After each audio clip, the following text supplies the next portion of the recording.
Stevie Lou, Stevie Lou, whatever should we do to infringe on Kiki's joy? Makes him a nasty, nasty boy. Stevie Lou, Stevie Lou, whatever should we do? He may want to ice your face when his brain's in outer space. Stevie Lou, Stevie Lou, whatever should we do? Think he's down with Musk and Trump, and he'll fly to Mars to do a bump. Stevie Lou, Stevie Lou, whatever should we do? Innocent of Mars and Earth, this guy is so devoid of mirth. Stevie Lou, Stevie Lou, whatever should we do? Brags what's in his pants like it's a medieval ant, but upon greater inspection, it's only J.D. Vance. Stevie Lou, Stevie Lou, whatever should we do? Be it bird or be it a plane, from all the data gathered, he got Neanderthal brain.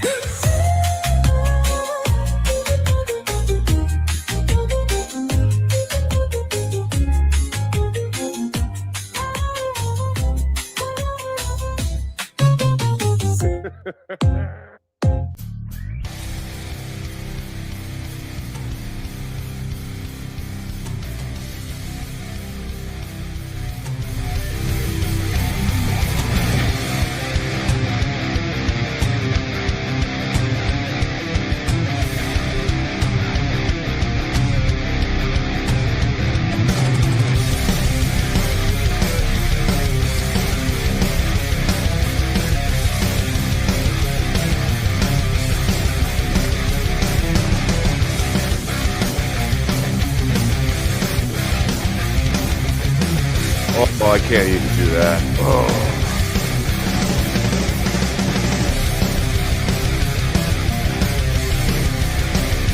Woo!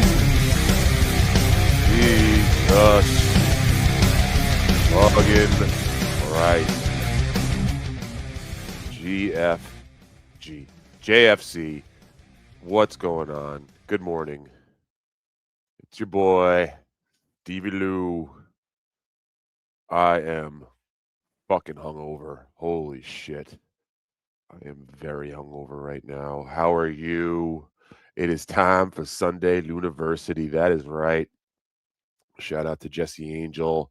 Shout out to Flat Cat Jessica. Shout out to Kim Nicholson in the chat. Victoria checking in. It's ladies. It's ladies love Cool Lou. That's just how it is. I mean, and I love them too. So it's a mutual thing, baby. But yes, good morning to everybody. And Victoria wants to get right to it. Yeah, I know it, Victoria. I know you do. Leighton, G-A-Y. Not me. Not me. But throw those L's up, please. Thank you. Thank you.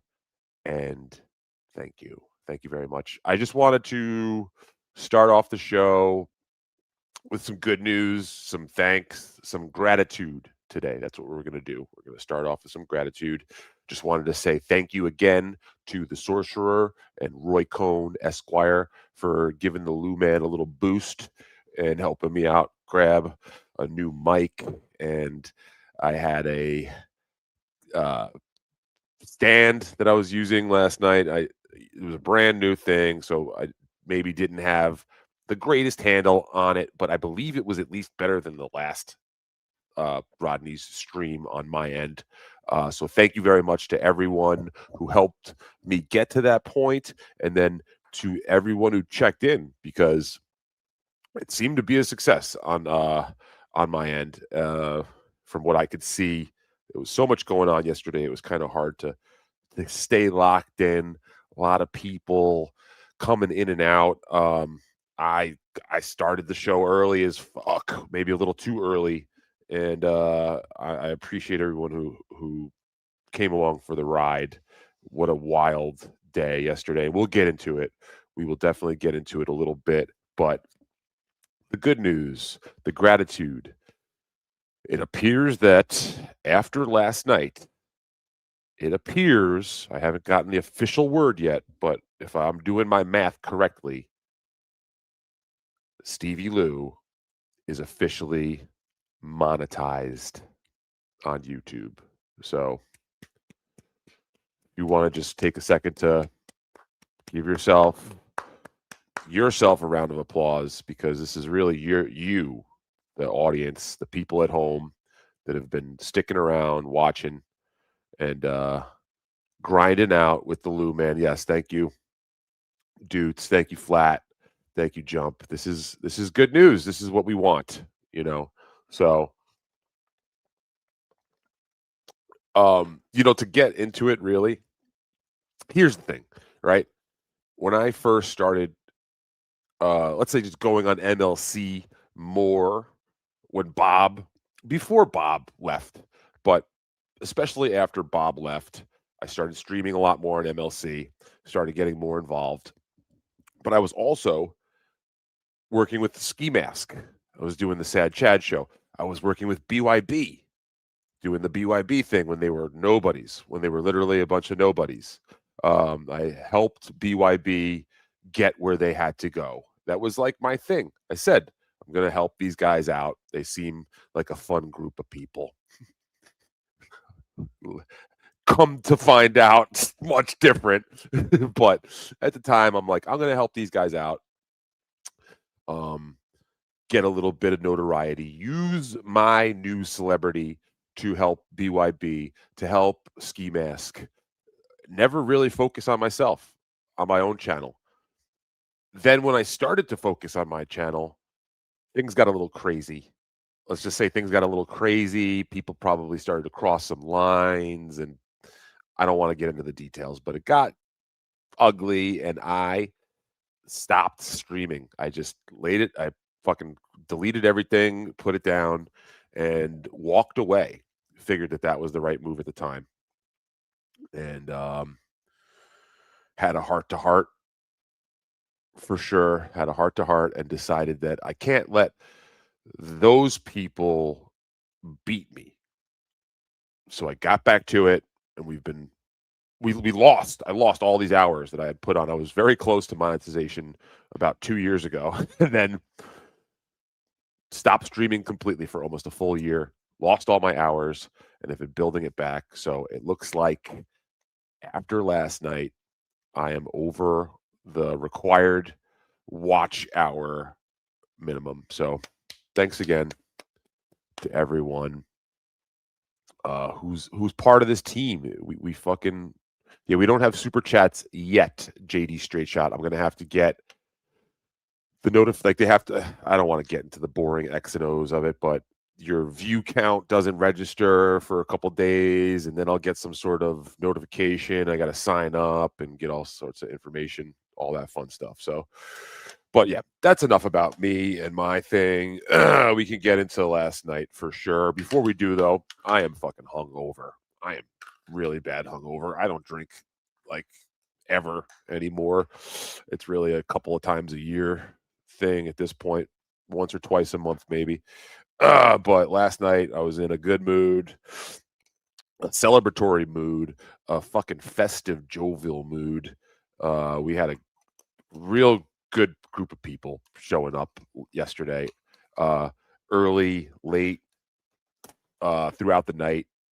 We had like waves of people come by. I mean, I got to give a big shout out to my boy, JD the Watcher. He was by far the most down ass motherfucker out of the entire fucking day and night. JD is an absolute legend. We're lucky to have guys like JD in the Devilverse. I was talking to him briefly about his time out in Vegas. And it sounds like he was, working in the trenches apparently and helping out those guys. I almost said something nasty, but I'll leave that for another time. But fucking JD, I all right. I will say one thing. I don't know what happened, but I'm getting messages at like 3:30. JD is here and looking for you. Tommy Jordan is messaging me that JD is in the streets looking for you at 3:30. And I'm like getting ready to go to Rodney's because I had this whole 4:20 smoke out planned. 4 o'clock was the time. I said that. I literally put out a fucking advertisement. I was very clear, but I don't know, somehow maybe that didn't get to JT. So he was there a little earlier than I even was, but he sees me walking up. I'm right up in the cut, right before 4:20. We take a look into the Hendrickson bar that we were hanging out at last night, and more on that later. But it was packed, and I was like, "Oh fuck, this is a problem." I had told everybody to come to this place before the show, and it's absolutely jam packed. So we went for a little walk, smoked it up. Then we sat out in front of Rodney's at like 4:30. Let's say this was fucking hilarious. We sat outside of Rodney's. It was myself, JT, and then Kevin Soundboard and his lady, Tarnish Maiden, two fucking awesome people, hardcore fans. They show up. So it's us four in front of Rodney's, right in front of Rodney's, all of us smoking joints. I've got like a massive clown-sized joint for JD. It was literally like the size of a thumb, but two thumbs, And I'm smoking my thing, he's smoking his thing, and the owner walks up at like 4:30. Show doesn't start till 8. Doors aren't till 7, and this motherfucker walks up, and I spot him right away, and he's trying to he sees us, and he is not happy. I could just see it. You know what's happening. This guy was like, you can see he's like, what the fuck are these people doing here already? He hadn't even opened the door yet. He looked like he had just woke up. Shout out to Mark, the owner of Rodney's. But I felt awkward. I actually felt strange and awkward, because he was not happy. He went up and was looking at us as he opened the door, and I was trying to say hi, and he was not having that at all. And he was on his phone texting too, which I come to find out later that he was texting Gino Bisconti of all people. Shout out to his lovely wife, Keanu C. Thompson. More on that later. But Keanu had intimated to me last night that because I was telling her this story, she said that Mark was texting Gino, like, what the fuck? Why are these people here now so early? They're out front smoking weed.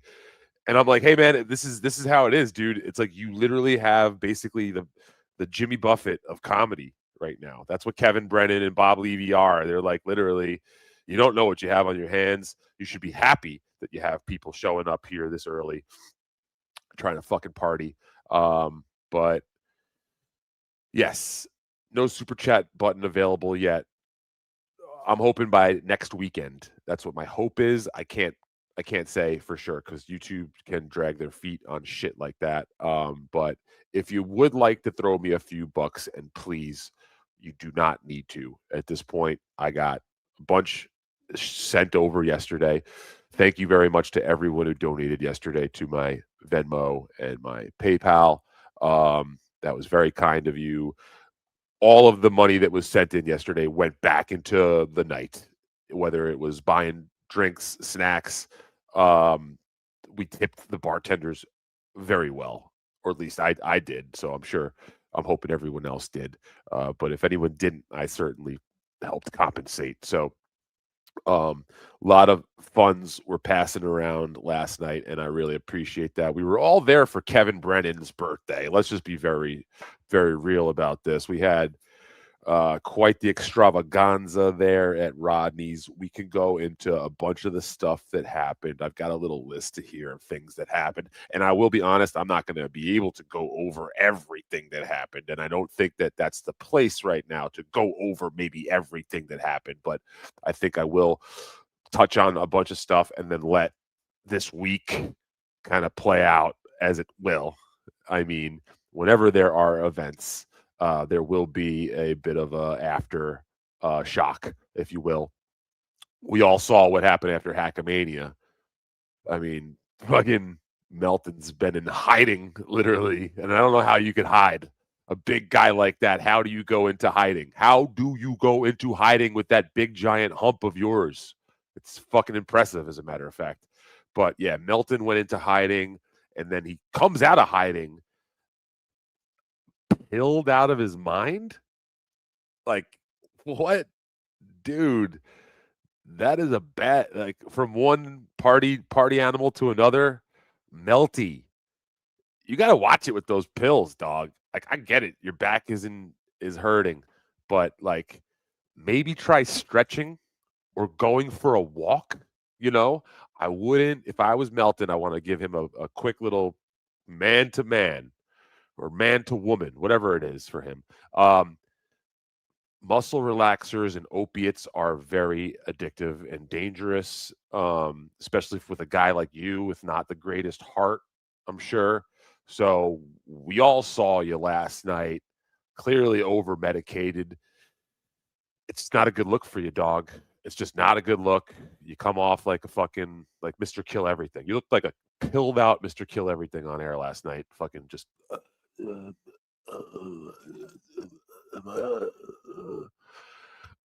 as much as I want to say go fuck yourself, Melton, get off the pills, dude. Just get off the pills, man. I don't know what's going on in your life right now, but if you need help, you can reach out to me. I'm good with stuff like that. We'll keep it all confidential too. But I wanted to reach out at least and send a get better soon or whatever, get off the pills soon to Melton. Melton's had a bad look for a while now. Why are we concerned? Listen, I get it. He has, he does not look great, but no, I'm sorry, Flat Cat Jess, and I'm, with all due respect, I do not mean to call you out here. I think I know what I'm talking about when it comes to these sort of things. And there is a difference between that dude when he's on weed and his normal self. I know what you're talking about. Whatever he was on last night was not just cannabis. You don't have like a scratchy. That's one of the biggest tells when you're on opiates is that your voice gets a little creaky, and you talk a little slower. That's not weed. I know in the movies they want you to think that that's what weed does, but I mean, I could pull up the clip if you want. Hold on.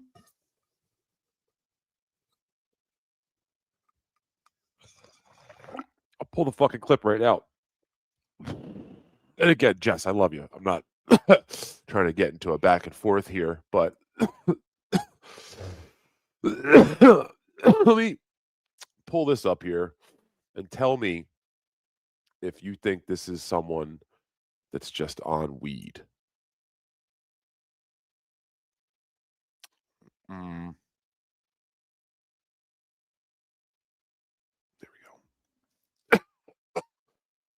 we go. Okay.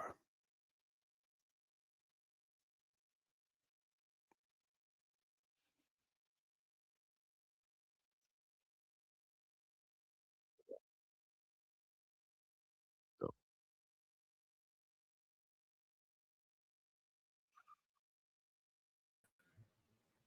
there we go. All right, let's watch this from the beginning here. Well, maybe they did. I spend a lot of the day high now.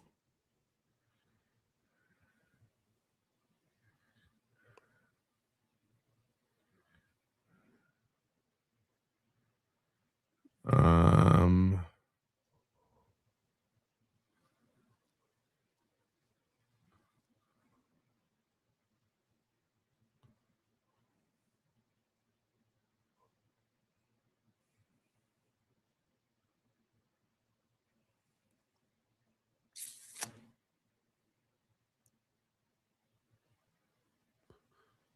oh my god.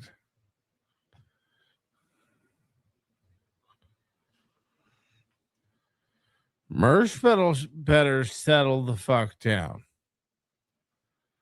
Merch is now watching Dabbleverse stuff.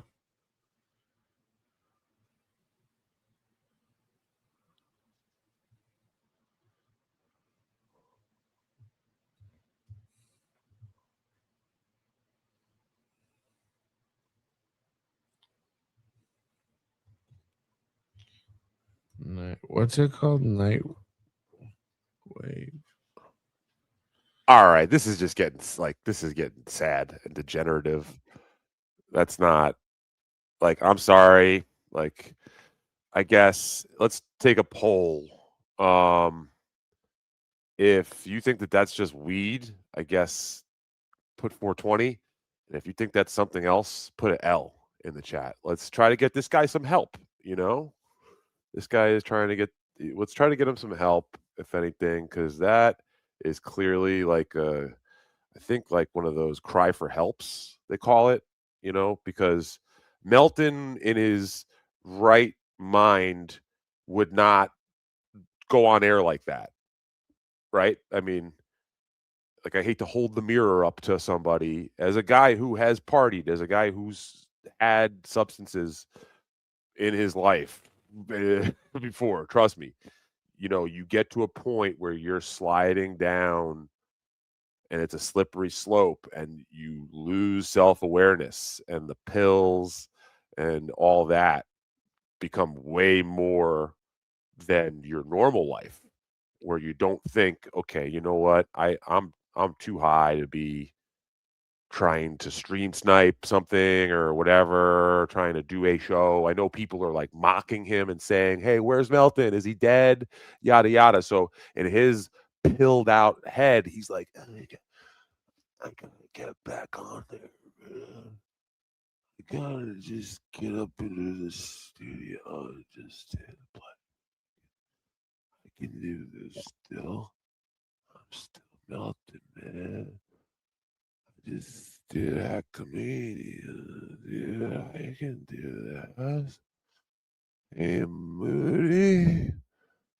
Moody, there's something wrong with Super Tim's name now. Jesus, bro. Like, come on, man. Like, I'm sorry, Jess. That's not weed.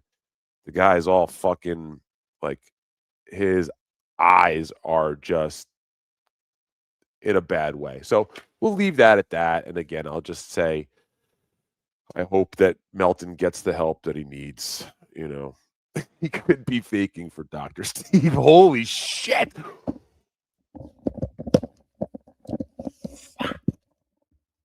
Jesus Christ. Oh, man. If I'm getting played right now, then fuck. Brav the fuck. Oh, man. He's an actor. This is an act. This is a false flag. Holy fuck. Holy fuck. But yes, thank you, Kevin Soundboard. It's good hanging out with you and the lady last night. Fucking but yeah, let's get into last night. I think that's a good time to move on from Patty Melt and L. It's a work. They're saying it's a work. Yeah, that's the one that is one side effect from heavy drug use is usually you will throw some pounds off. So wow, a lot of people in the chat are saying it's a work. Todd is saying who cares? That's a good point.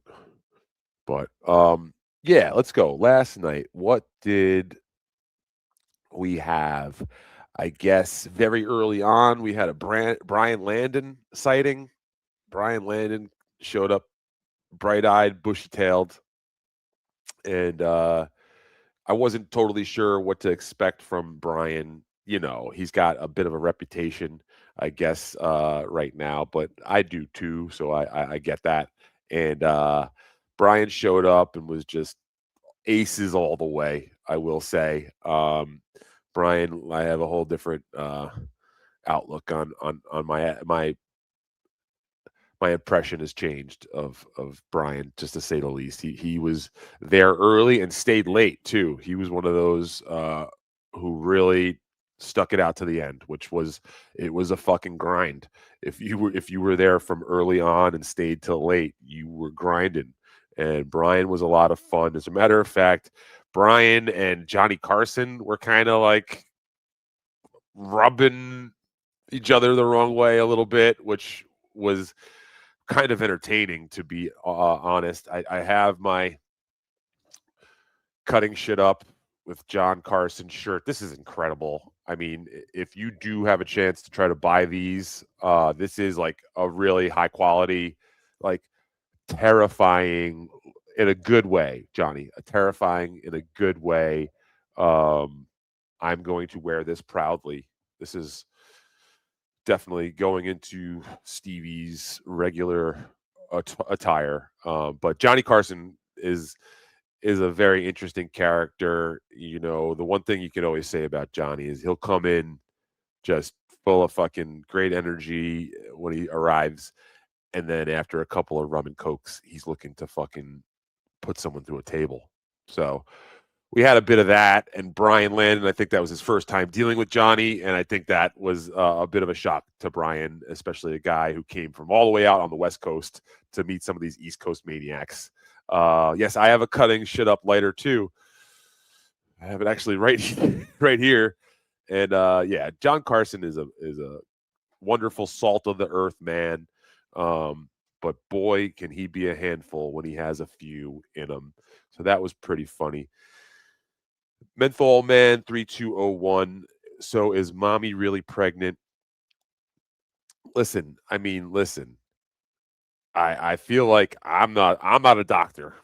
All right, let's just make that clear. I am not a doctor.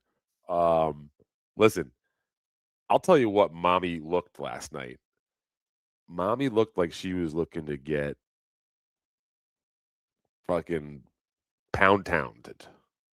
That lady has a flair about her. She was wearing this leather top, which was very revealing. It was more of like a leather corset, if you will. And she is just very flirtatious in general. So she was flaunting it like she got it. And I will say, you know, like, say what you will about her. She's got the personality and she's not a bad looking lady. You know, Stevie Lou is very, very happily taken and married. But I honestly would have to just be honest. Mommy didn't look that bad last night. I was surprised that, you know, I wouldn't be surprised even if she maybe could have gone home with somebody, but that's none of my business. And I was not trying to keep score that way. But I would say that mommy was, I mean, do you get like that pregnancy glow? Is that what that is? Ladies in the chat who know more about this, tell me, is that a thing? But Ozone is asking, I missed the whole thing. Overall impression of how everyone did. That's a good question, Zones. Thank you, my friend. I would say, so let's say that Kevin started off the night with a hosting set, and he was even saying himself, this is like riding a bike. He kept saying, I'm back, baby. It really is remarkable to see a true professional, a talented performer perform. So was he a 5 out of 5 star? Maybe I wouldn't give him a 5 out of 5, but it was like a 4.5 out of 5. Very entertaining, very cohesive. He was riffing, crowd work, doing old jokes, had some new jokes, peppered in some Dabbleverse jokes, and had the crowd right off the bat, which is not easy to do as a host. The first act, the host, they usually have to kind of break the room, break the ice, they say. And I think the fact that most people were, the majority of the crowd was there for Kevin, for sure. So they went along with them. And then Barry Ribs came out next.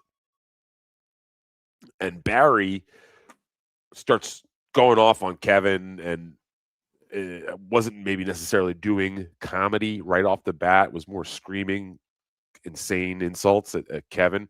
But then he was able to kind of drop back in and do some of his act. I will say, I noticed that Barry Ribs' act has gotten a lot meaner in his delivery from when I remember him performing 10 years ago when I was doing stand-up regularly. He's kind of gotten into a bit of a fuck the world phase, I think, of his mentality or whatever, but like he was doing some of his old jokes, but they just had a more of a like fucking, like I even said they were militant at one point. It felt like he was like a like a drill sergeant screaming at people. This old man drill sergeant saying crazy shit. But so if Kevin did a 4.5 out of 5, Barry probably dropped it down to about a 3.5 out of 5, which isn't saying anything bad about Barry. It's just how it was. And then Ray came on, and I don't know. Seems like the jury is still out on Ray, but Ray has this problem that he just doesn't go up and just do stand up. He tried getting into Dabbleverse stuff, and he like just really kind of lost the room. Not saying it was a complete like dead silent crowd, but standing outside of the room, it didn't sound great, the reaction. And then at that point too, the room started to really turn, where you had John Carson screaming in between every joke, other people kind of egging him on. It became a pretty rough room, as it did last Rodney show. Not quite as bad, but it turns into a tougher spot, a tougher venue for the performer. So I would say Ray was probably about a 3.5 out of 5, just like Barry. I would say that Ray and Barry kind of got the same out of their sets. And then I went on. I was actually, this is a really funny story here. I had to pay to this is embarrassing, but whatever. It is what it is. I ended up having to pay to enter the venue. They charged me to come in. And then after that fact, I was then told I was to do time. So this is one of the first times in my comedy career where I had to pay to do stand up, not in an open mic. So I was happy to do. I said that before the show going into this that I would be ready. But I honestly had assumed that I was not going to have to do any time. It sounds like there was someone else supposed to show up and they didn't. So they said, "All right, Stevie, you get 5 minutes. You ready?" And without a hesitation, I said, "Sure, let's do it." And at that point too, I kind of like lost my train of thought with the streaming and trying to carry the back behind the scenes stream. I wanted to just like try to at least go through my shit and set my jokes up. So I went up after Ray, and I don't know if I want to like. I'm sure. I mean, I don't know if it was recorded or not. I tried to record it and I fucked up, which I'm kicking myself in the ass about. So I actually hope somebody secretly recorded it. They may not have. But I did some fun stuff to come out. I did a little bit of a visual prop gag, which I kind of want to keep a secret. I don't want to like reveal what I did. It feels corny if I'm telling you guys what I did, but I did a little something right off the top, which the crowd enjoyed. And then I just did some of my old jokes that I had, and I feel like I did okay. Again, I wasn't like star of the night blowing them up, but I had enough of the audience going along with me. I feel like I probably was about a 3.5 out of 5, or maybe even a 4 out of 5. I did get a lot of nice compliments after the show. People could have been just being nice, but I didn't fuck any of my jokes up. That's what I'll say. And I hadn't done these jokes in probably over 2 years at all. So I still have them up here, which is nice, and they're structured like jokes. So I get it. I was not a all-star starting point guard comedy guy when I was doing it, but I feel like my jokes are solid enough. As a matter of fact, Kevin did give me a compliment on one of my jokes after the show. It's one of my stupidest ones, but he enjoyed it. So hopefully that comes out. We can all have a good laugh. And then after my set, Chad went up. Chad Anthony Zumach went up, and I would say did his thing, man. Again, the room was very hostile, but not overly hostile where you couldn't perform. It was just tough. But Chad, I would say out of Barry, Ray, myself, and Chad had the room going the best. That's just Plain and simple. He had the room responding with the best laughter. He was working them better. Were his jokes technically better than any of ours? I mean, they're all kind of in the same range of like writing. Like nobody is a fucking Louis C.K. in our group, in that group of four. But we all do know how to write jokes. I will give Ray, Barry, Chad, and myself some sort of credit here that we can at least do jokes. And Chad, I think, seemed the most polished out of us four. I think it goes to show that Chad getting these like bigger gigs with Nick Swardson and these other guys, that shit does have it rubs off on him, and he's able to, know how to handle the room and the crowd a little better. So Chad definitely had the stage presence. That's a very good point, Kevin Soundboard. He didn't let the heckling really affect him too much, whereas I could say I fucking, the heckling started to get to me a little bit. Tio Hank and John Carson stereo heckling while you're trying to perform is a tough bill of it's a tough scenario, but you got to just go up there and storm through it. So then Bob Levy came out, and then like that's when you could tell, okay, now Bob is even probably a slight step up from Chad. And Bob gave a 4.5 out of 5-star performance, I would say too. Again, maybe not a 5 out of 5, not his best set, not his top 10 sets, but really knows what he's doing up there, can handle some of the tougher crowd reactions. He was getting a lot of reaction from the people who were not Dabbleverse fans. So that was interesting.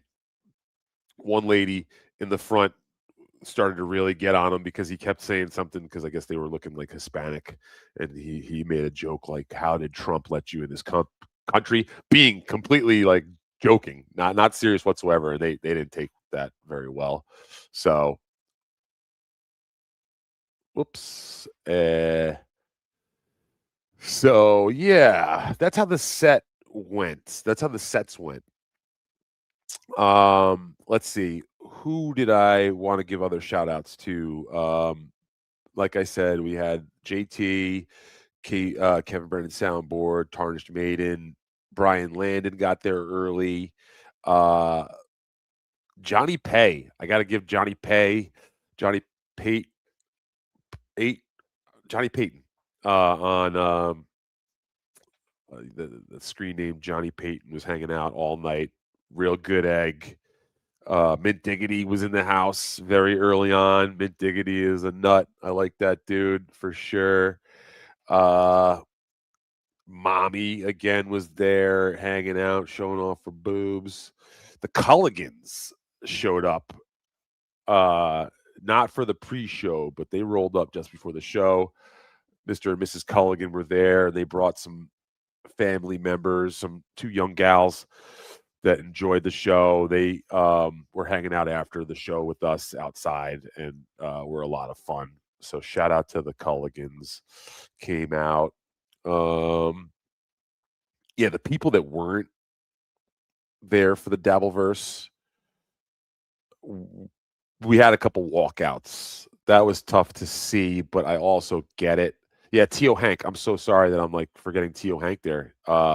Tio Hank at one point took my phone and went outside and started to harass or entertain. It's kind of could go either way. The staff at Rodney's, as they were like just walking up, and that was fun.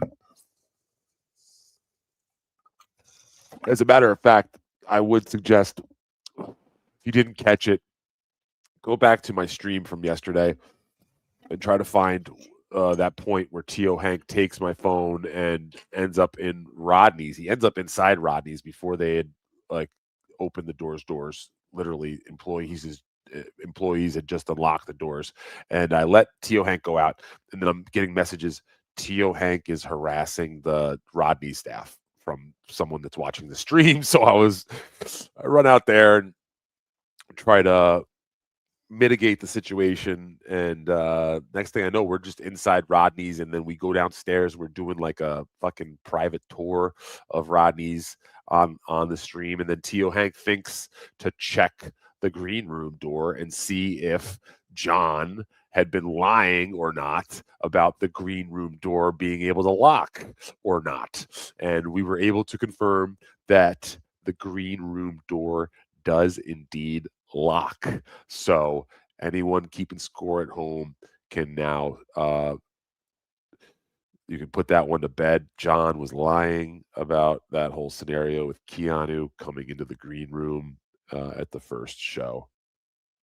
But yeah, like Hendrickson's, which is the bar right next to Rodney's. Shout out to Hendrickson's. It really kind of is a perfect scenario if we can work it out like we did yesterday. Having that bar right next to the venue is like a major home base pre-game, post-game shenanigan dream. It's a cool Irish bar. They got bar food going, good vibes, good bartenders, good they like during the day there were dogs, babies and stuff. You know that you're in a good bar when they allow dogs and babies and no one's fucking bothered by it. So like between Rodney's owner understanding that there is more to this and allowing us to kind of get away with some extra stuff in his venue and having that place to hang out before and after, that's a win-win scenario that I think we should really think about trying to keep going. Like I get it. We shouldn't do it every month. We'll end up burning that shit out. But a couple times a year at Rodney's, I could see this becoming like an actual thing, especially if we put a little bit more effort into it and try to realize more of this like Stevie Lou 420 pregame smoke show. We could like do a sort of like quarterly East Coast MLC hang and allow the opportunity for people from the West Coast, South, outside of the tri-state area. It gives you an opportunity to maybe come in for the night and enjoy yourself and hang out. It definitely had that like sort of Skankfest vibe, which I know a lot of us appreciate and look for, where you're able to hang out with the performers, talk shit, be there with a really cool community and group of people. In all of my years now doing these things, I always have a great time when we have these sorts of events. And I know people say the same about like the Hackamania and shit. And even though that's not my vibe, I know how people will always say that it's more about the hang and the community. So I get that. And that's a cool thing, especially this day and age, man. There's less and less social interaction and person-to-person contact, and like having little communities and social groups is becoming more and more rare these days. So the fact that we could all of us come together, all of these fucking crazy misfits, and have a successful event, it was an absolute success. Bottom line, I spoke to the owner after the show. I said, how'd it go, man? Like, does this make sense for you? And he said, yes, without a doubt, man. Does make sense for us. And we talked more about it. It's like, yeah, sure, there are some side effects from having this sort of thing at your venue, but the net positive is significant enough that this is something that we could continue to do. So if you didn't make it out last night, I think hopefully we'll have more of this sort of thing. And I'm down to try to help promote and push and make this an even cooler sort of regular thing. And I think that would be a lot of fun. Yes. Shout out to MJ Ranger. MJ Ranger was hanging for sure. There's going to be all sorts of fun stuff coming out after this. There was a bit of a slight confrontation at one point. Well, NJ Ranger had problems right off the bat. I did see personally with my own 2 eyes that the owner of Rodney's had a picture of that picture of NJ Ranger with the beard and the crazy hair. He had that picture on his phone and was like looking around, looking at the picture, looking around. And that's just, I think, hilarious. But also, yeah, once they figured out that he was there, they almost didn't let him in. I guess Bob had to get involved, I believe, and we were able to smooth it out and get him in. But Ranger was there, and I think he'll hopefully maybe learn from this experience. I'm hoping that maybe there is a line that you have to be careful that you don't cross. And I last night I defined the line.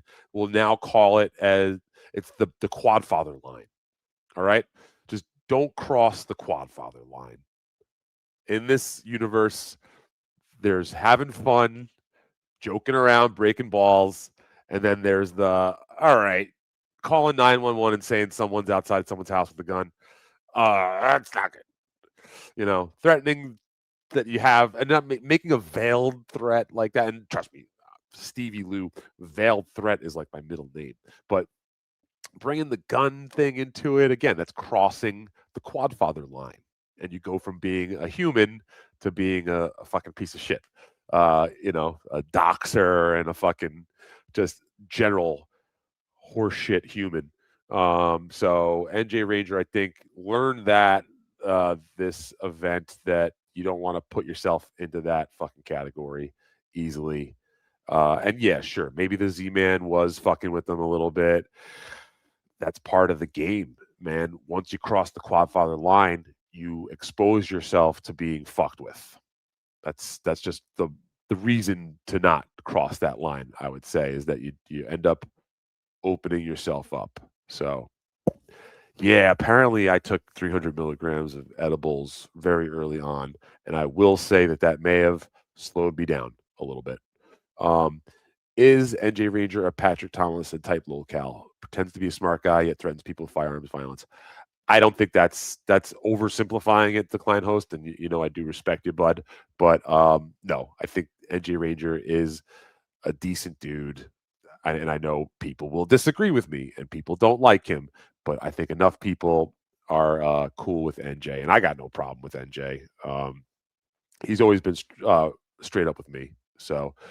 I know there was a whole thing with Tommy Jordan apparently wasn't allowed in. I didn't know about that. And I feel like that was kind of fucked up too. But listen, I am starting to run out of steam here. Not that I don't want to hang out here with y'all and continue to wrap up Rodney's from last night. It's just I'm still fucking hungover and I need to like get myself together.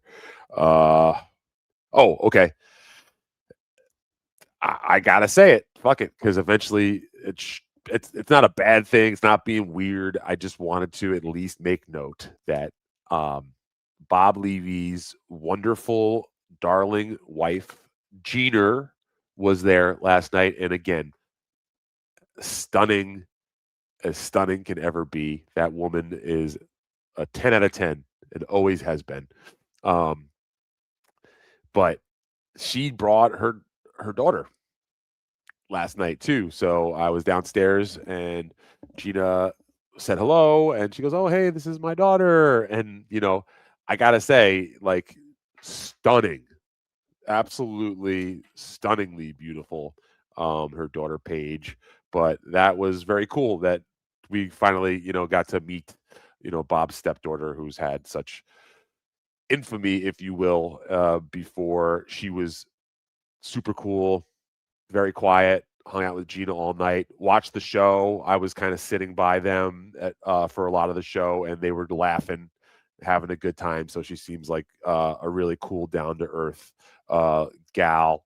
So I did want to give a shout out to the Levys and Mrs. Levy, Bob, always the man. And that's cool that they felt comfortable enough to bring, the daughter out. Again, stunningly beautiful. God bless that whole family. But I did just want to say that that was kind of like, oh shit, it's not being a jerk whatsoever. Please do not take this the wrong way. I don't like when people start getting into other family members' shit. So I'm not trying to go down that road whatsoever. I did just want to. That was surprising. Yeah. For real stunning. Her skin looks amazing. Yeah, God bless, man. God bless those genes. Let's see.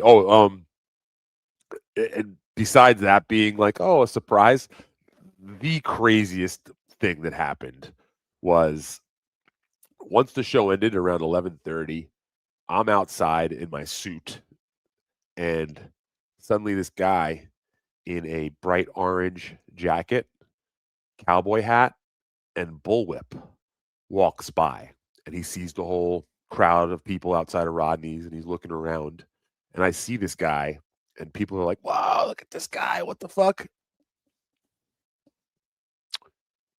And it was my uncle.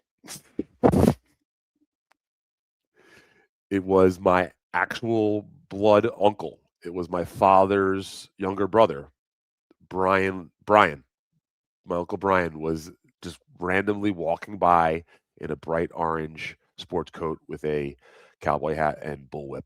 Now, I come to find that he had gone to a Kentucky Derby party. Thankfully, he was at some sort of fun Kentucky Derby party. But can you tell? Can I just say how like I was borderline mortified, but then also realized it's like, what do I have to be embarrassed of here? I am as much of a fucking nut as he is, and if anything, the apple don't fall too far from the tree. So I introduced Uncle B. Lou to everybody, and he enjoyed it. I hadn't seen him in a couple months, so it was great to see Unc.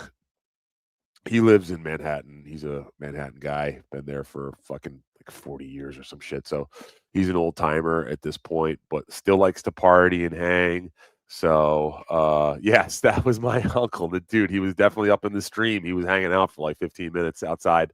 But no, not Brian Landon. Although I did introduce my uncle to Brian Landon. I was like, "Hey, Brian, this is Brian." And but yeah, Brian Landon was not, he wasn't short. I mean, he's not like tall like me, but all right.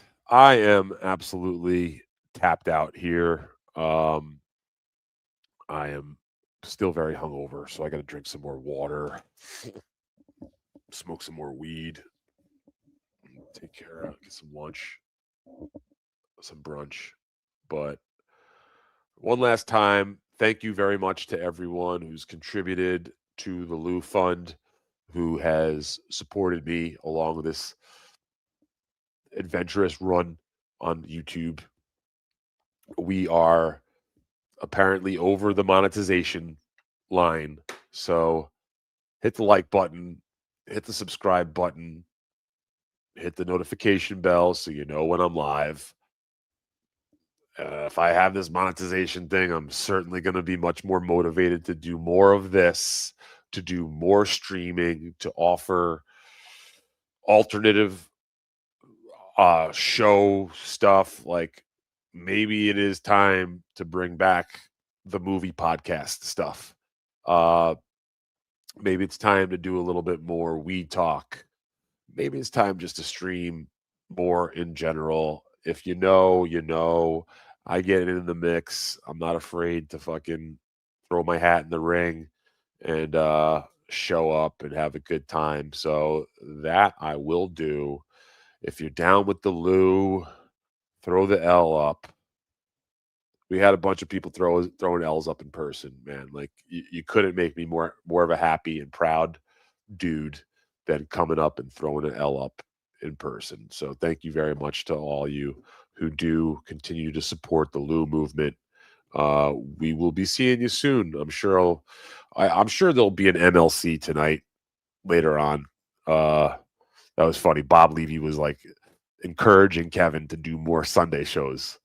When we were hanging out at one point, Bob was like, "Yeah, man, those Sunday shows are so much fun. We got to do those more often." So that was fun to hear because they are fun.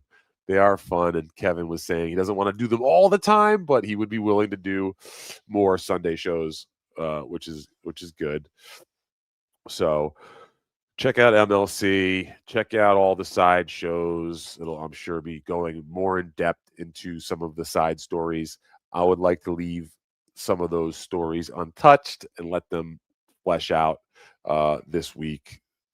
There was more to than what I just let off here, for sure. But yes, thank you guys very much. Again, throw the L's up, like, subscribe, and I will see you on the other side. Peace.